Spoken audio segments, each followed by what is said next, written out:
Как-то услышал фразу «не ищите фейерверк в отношениях, а ищите камин». Мне она показалась какой-то достаточно странной, пока я не осознал глубину этой мысли. Ведь все ищут вот эти бури эмоций, знаешь, там фейерверк, вспышка, все.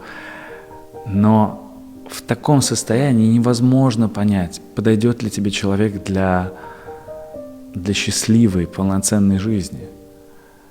И если ты хочешь построить действительно глубокие, полные доверия, счастья и любви отношения, то, наверное, не стоит находиться в состоянии фейерверка, а стоит искать те отношения, в которых ты будешь чувствовать себя как дома, у теплого камина.